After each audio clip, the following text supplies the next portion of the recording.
হযরত আবু দারদা রাদিয়াল্লাহু তাআলা আনহু বলেন, আমি রাসূলুল্লাহ সাল্লাল্লাহু আলাইহি সাল্লামকে এই ইরশাদ করতে শুনিয়াছি যে, যে গ্রামে অথবা মাঠে তিনজন মানুষ থাকে আর সেখানে জামাতে নামাজ না হয়, তাহাদের উপর পরিপূর্ণরূপে শয়তান বিজয়ী হইয়া যায়। অতএব জামাতের সহিত নামাজ পড়াকে জরুরি মনে করা।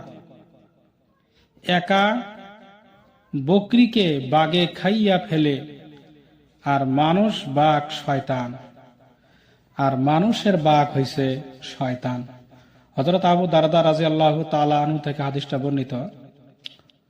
রাসূল সাল্লাল্লাহু আলাইহি সাল্লাম বলছেন, যে গ্রামে তিনজন মানুষও থাকে তারা যেন জামাত করি নামাজ আদায় করে। যদি তারা জামাত করি যদি নামাজ না পড়ে, তাদের উপরে শয়তান বিজয় হয়ে যায়, শয়তান জয় হয়ে গেল। তো এই জন্য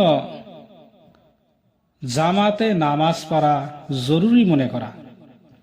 যেমন নাকি একটা ছাগলের বকরি যদি থাকে আর যদি একা থাকে, তাহলে একা বকরি খেয়ে বাগে খাওয়া ফেলা ছবি দেয়। কিন্তু আর মানুষের বাঘ হচ্ছে শয়তান। যারা নামাজ আদায় করে না, তাদের উপরে শয়তান বাঘ হয়ে দাঁড়াইছে।